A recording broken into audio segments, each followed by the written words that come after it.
Hola y bienvenidos a esta inmunopíldora. Con esta entrega vamos a terminar el tema 2, que lo hemos dedicado a las células del sistema inmunitario. Ya hemos visto cómo se diferencian todas y cuáles son sus características morfológicas.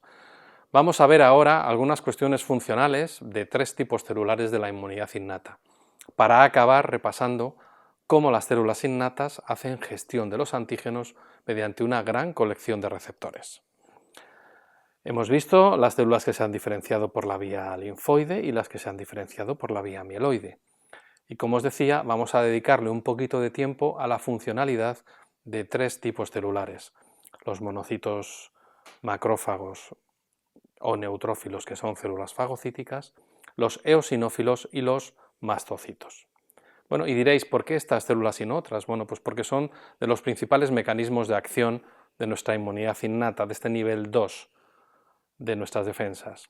Los macrófagos van a ser células que fagocitan para quitar de en medio el antígeno, y a diferencia de ellas, los eosinófilos y mastocitos van a secretar el contenido de sus gránulos al exterior, si bien con consecuencias completamente diferentes. Vamos a verlo. Los macrófagos y neutrófilos son células, en este caso es un neutrófilo que tenemos en sangre, veis los eritrocitos perfectamente, y los puntos negros pequeños son bacterias a las que el neutrófilo está persiguiendo, hasta que consigue capturar a una y fagocitarla. Lo va a conseguir en un instante, y en el momento en que la fagocita se forma una vacuola de fagocitosis en el interior celular, la vamos viendo perfectamente, donde se degradará finalmente la bacteria. Los eosinófilos tienen otra estrategia, que es la de secretar el contenido de sus gránulos contra patógenos, y están dirigidos fundamentalmente contra patógenos grandes, como son los gusanos nematodos. Vamos a ver ahora en un momento este gusano que tenemos aquí, cómo eosinófilos procedentes de la médula ósea, durante 80 minutos, lo único que nos lo van a concentrar en capturas de pantalla y va a durar 15 segundos, estos 80 minutos reales, vamos a ver cómo los eosinófilos rodean totalmente a este gusano. Aquí lo tenéis, se produce una concentración en torno a él y van secretando todo el contenido de sus gránulos hasta dejarle completamente inmovilizado. En estos gránulos hay sustancias neurotóxicas que, por supuesto, matan finalmente al parásito. El tercer y último ejemplo es el de los mastocitos, que en este caso vamos a tener una representación tridimensional. Están cargados de inmunoglobulina E en nuestras mucosas, y fijaros, si esa inmunoglobulina E reacciona contra un polen o una picadura de un insecto, la reacción va a hacer que el mastocito libere de modo instantáneo y masivo todos sus gránulos con una gran colección de mediadores. Así que ante un entorno con polen tenemos una reacción inmediata de hipersensibilidad, y que conoceréis las personas alérgicas como rinitis alérgica. ¿Por qué se producen estas diferenciaciones de estos tres tipos celulares? Bueno, pues entre otras cosas porque el contenido de sus gránulos no es exactamente lo mismo. Aquí tenemos la colección de mediadores o de sustancias que están en los gránulos de los tres tipos celulares, y vais a ver que algunos son compartidos, pero no nos vayamos de vista de su función final. Los macrófagos o neutrófilos, la fagocitosis, que media la inflamación y media también un efecto de nivel 3, la presentación de antígeno, la puesta en marcha de la inmunidad adaptativa. Frente a esta acción, los eosinófilos van a defenderse frente a grandes parásitos, neutralizándolos por toxicidad. Y por último, frente a estas dos, los mastocitos van a producir una reacción inflamatoria local en la zona de entrada de los alergenos. Como veis, hay sustancias comunes en los tres tipos celulares, por ejemplo, hidrolasas ácidas las tienen los tres, o por ejemplo, metabolitos del ácido araquidónico, como son los leucotrienos y prostaglandinas. Luego hay otras sustancias que están compartidas por dos tipos celulares, como puede ser la colagenasa y como pueden ser los aniones superóxido o el agua oxigenada, que la tienen los dos tipos de granulocitos, los neutrófilos y los eosinófilos. Y hay algunas citocinas comunes también en los gránulos de los macrófagos, como la interleucina 6 o el factor de necrosis tumoral, y en los gránulos de los mastocitos. Pero lo que nos interesa sobre todo son aquellas sustancias específicas de cada tipo celular que van a marcar un poco su función. lisozima o elastasa, que son enzimas digestivas hidrolíticas, en el caso del neutrófilo o de los macrófagos, para digerir intracelularmente, o igualmente importante la mieloperoxidasa en los macrófagos, o citocinas de la inflamación, como la interleucina 1 o el interferón de tipo 1, alfa y beta, o síntesis de proteínas solubles de este nivel 2 de defensas, como son las defensinas y el complemento. Todo esto son sustancias de los macrófagos. Los eosinófilos, por el contrario, tienen como sustancias específicas sustancias neurotóxicas, como son la proteína básica, la proteína catiónica o la proteína X. Y por último, los mastocitos, entre sus sustancias específicas, tienen la triptasa, tienen factores quimiotácticos para los otros dos tipos celulares justamente, y sobre todo, entre los mediadores destaca con mucha diferencia la histamina, que es uno de los mediadores más importantes del proceso alérgico. También participan la heparina y factores de agregación de plaquetas.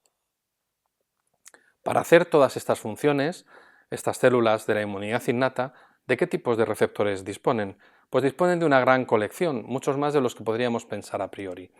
De entrada, los más básicos son los receptores de patrón, que reconocen sustancias repetidas, que se llaman PAMPs, patrones moleculares asociados a patógenos, y DAMPs, patrones moleculares asociados a daño celular. Esto me estoy adelantando y lo veremos en capítulos siguientes. Estos receptores para patrón pueden estar en la membrana celular, pueden estar en el interior, en el citoplasma, o pueden liberarse y ser solubles, como algunas de las proteínas que arrancan algunas de las vías del sistema de complemento. Aquí os he traído de representación un receptor de manosa, que es un receptor de membrana y que reconoce manosa en muchas estirpes de patógenos. Pero esto ya es un gran número de receptores, no solo tienen estos, los de la inmunidad innata, tienen receptores para proteínas adaptadoras, proteínas que recubren el patógeno. Ya sabéis que se llama este proceso opsonización y por lo tanto a las proteínas las llamamos opsoninas. Y los dos grandes grupos de opsoninas de nuestro sistema inmunitario son proteínas del sistema de complemento y las inmunoglobulinas. Ambas tienen receptores. Aquí os he traído como ejemplo el receptor de la inmunoglobulina E. Justamente lo acabamos de ver en acción en los mastocitos. Aquí está el receptor que sujeta a la inmunoglobulina E, que a su vez se unirá fundamentalmente a un antígeno. Y tenéis un complejo sistema receptor para esta inmunoglobulina. Pero no solo tienen estos. Algunas células en particular, como es el caso de los linfocitos NK, tienen una colección de receptores que además se han conocido con gran profundidad en los últimos años y que antes no sabíamos prácticamente de ellos. Fijaros, dentro de las células NK, y lo veremos en temas sucesivos, hay algunos receptores que se unen a proteínas HLA y otros que no. Los que no unen proteínas HLA suelen ser activadores y suelen ser receptores de citotoxicidad. Algunos son de citotoxicidad natural y otros son de citotoxicidad dependiente de anticuerpos, que es lo que significa estas siglas de ADCC. Y entre los que unen proteínas HLA hay algunos activadores de la lisis NK y otros inhibidores. Pero también se pueden clasificar estructuralmente estos receptores de las células NK según a qué familia bioquímica pertenezcan. Están los de la superfamilia de las inmunoglobulinas y los de la familia de las lectinas. Y funcionalmente, ya lo hemos dicho, pero se pueden clasificar en activadores o inhibidores. Aquí tenemos un receptor de tipo inmunoglobulina y que se une a proteínas HLA, que es una gran colección de estos receptores, se conocen cortos y largos y ya los veremos con detalle, se llaman los receptores KIR. Por último, no son receptores de la inmunidad innata, pero siguiendo con la complejidad del sistema de receptores de nuestra respuesta inmunitaria, tendríamos los receptores de la inmunidad adaptativa o específicos de antígeno. Los veremos en unas colecciones de píldoras muy posteriores y los tienen los linfocitos B, receptor de la célula B, y los linfocitos T, el receptor de la célula T. Así que, en esta entrega hemos visto cuáles son las estrategias funcionales de las células innatas. En particular nos hemos fijado en la fagocitosis. Hemos visto otras estrategias funcionales de otras células innatas, como es la que tienen los eosinófilos y los mastocitos, por degranulación. Hemos visto el contenido de los distintos gránulos de estos tres tipos celulares innatos. Y hemos hablado de la gestión de antígenos por parte de las células innatas, hablando de las generalidades de los tipos principales de receptores. Así que si todo esto te ha quedado claro, deberías poder contestar las siguientes preguntas. ¿Cuál es la estrategia de los neutrófilos ante una infección bacteriana? ¿Qué diferencia hay entre la exocitosis de los eosinófilos y la de los mastocitos? Indica un grupo de sustancias que compartan los gránulos de los tres tipos celulares. Indica alguna sustancia exclusiva de los neutrófilos en sus gránulos y alguna de los eosinófilos. ¿Cuál es el mediador más potente en la acción de los mastocitos? Indica los tres grandes tipos de receptores de patrón de las células innatas. ¿Cuáles son las principales opsoninas del sistema inmunitario? O por último, ¿cuáles son los tipos de receptores NK según el ligando y según su función? Te he planteado una gran colección de preguntas, pero si las has sabido contestar, perfecto. Habrías terminado con este tema dedicado a las células del sistema inmunitario. Nos veríamos en el siguiente. Si tienes que repasar, no lo dudes todas las veces que necesites, que para eso estamos. Hasta la próxima.